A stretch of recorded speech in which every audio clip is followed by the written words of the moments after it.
రైతులకు లబ్ధి చేకూర్చడమే ప్రభుత్వ లక్ష్యం. ఆంధ్రప్రదేశ్ రాష్ట్ర పౌర సరఫరాల సంస్థ రైతు సేవా కేంద్రాల ద్వారా ధాన్యం కొనుగోలు చేస్తుందని, ఖరీఫ్ సీజన్లో పండించిన సన్న రకాల పంటను ప్రభుత్వం మద్దతు ధరకు అమ్ముకోవాలని మండల తహసీల్దార్ బివి రమణారావు, మండల వ్యవసాయాధికారి B Prasada Rao, Mannepalli society chairman G Ramana Reddy సమరం తెలిపారు. 2 సొసైటీల పరిధిలోని అన్ని గ్రామాల్లో రైతులను మద్దతు ధరకు అమ్ముకోవాలని అన్ని ఆర్ఎస్కే కేంద్రాల ద్వారా అవగాహన కార్యక్రమాలు నిర్వహించడం జరిగిందని తెలిపారు. ప్రభుత్వం మద్దతు ధర గ్రేడ్ 1 ఏ రకం రూ. 2389, సాధారణ రకం రూ. 2369 ఉందని తెలిపారు. ఈ కార్యక్రమంలో విఏఏ, సాయి, మహిళా రైతులు పెద్ద ఎత్తున పాల్గొన్నారు. ధాన్యము అంటే ప్రిఫర్డ్ రకాలు పీపీటీ 5204, ఎన్ఎల్ఆర్ 33892 అనేటువంటి రకాలు గ్రేడ్ ఏ కిందకు వస్తాయి. గ్రేడ్ బి రకం, సామాన్య రకం అనేటువంటివి ఉన్నాయి. ఇవి కూడా మద్దతు ధర రూ. 2389 గ్రేడ్ ఏ రకము, 2000 క్వింటాలు, రూ. 2369 గ్రేడ్ బి రకము. ఇవి రైతు సేవా కేంద్రాల ద్వారాగా రాష్ట్ర పౌర సరఫరాల సంస్థ వాళ్ళు కొనుగోలు చేయటం జరుగుతుంది. ఇప్పుడు వరి పండించినటువంటి అన్ని గ్రామాలలో కూడా మన సొసైటీల ద్వారాగా ఆ ఏజెన్సీ ద్వారాగా మన మండలంలో మన్నేపల్లి, నాగంబొట్లపాలెం సొసైటీలు ఉన్నాయి. ఈ మన్నేపల్లి సొసైటీ ద్వారాగా మనకి మన్నేపల్లి, తురగపాలెము, విఠలాపురము, మల్కాపురము, తాళ్ళూరు, శివరాంపురము, దోసకాయలపాడు, వెల్లంకొండవరపాలెం గ్రామాలలో ధాన్యము కొనుగోలు చేస్తారు. నాగంబొట్లపాలెం సొసైటీ ద్వారాగా గంగవరము, అలాగే నాగంబొట్లపాలెము, వెలుగువారిపాలెం, బొద్దుకూరపాడు, లక్కవరంకి చేయడం జరుగుతుంది. రైతులు తగిన నాణ్యతా ప్రమాణాలను పాటించాల్సిన అవసరం ఉంది. 17% తేమ ఉండేలాగా చూసుకోవాలి.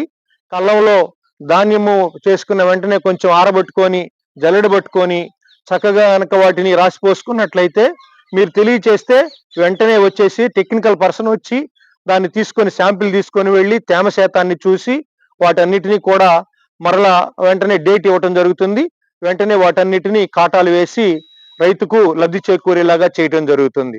కాబట్టి రైతులందరూ కూడా దళారుల చేతిలో మోసపోకుండా, అలాగే తక్కువ ధరకు అమ్ముకోకుండా, మద్దతు ధర ప్రకటించినటువంటి కారణాన రైతులందరూ కూడా ఈ అవకాశాన్ని సద్వినియోగం చేసుకోవాలని తెలియచేస్తూ ఈ అవకాశాన్ని ఇచ్చినందుకు ధన్యవాదాలు తెలుసు.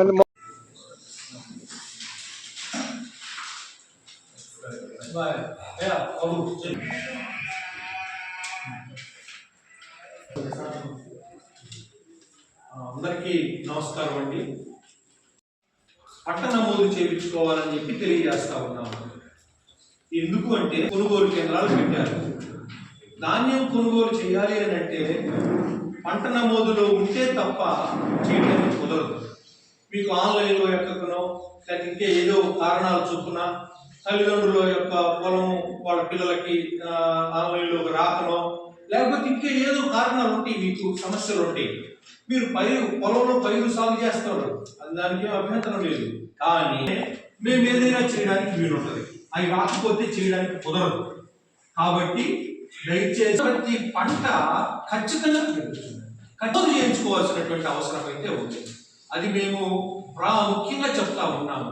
మీరు రోజులు ఇక్కడ ఒక్క చోటే దగ్గరగా 200 మిల్లీమీటర్లు అంటే 20 సెంటీమీటర్ల వర్షపాతం నమోదైంది తాళ్ళూరు.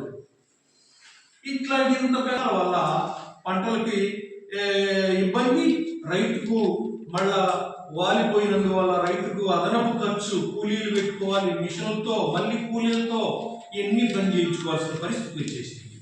కాబట్టి దయచేసి మీరు మన సాయి తాళ్ళు ఇప్పుడు కోసినట్టు వస్తున్నాయి కాబట్టి 24, 25 అట్లాగా ఉంటుంది అనమాట తేమ శాతం.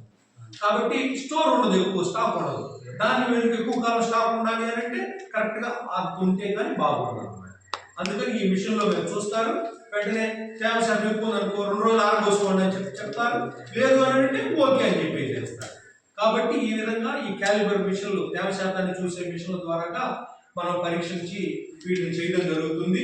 కాబట్టి రైతులందరూ కూడా ఇప్పుడు మళ్ళీ రబీ సీజన్ స్టార్ట్ అవుతుంది కాబట్టి మీరు మళ్ళీ పంటలన్నింటినీ నమోదు చేయించుకోవాలి.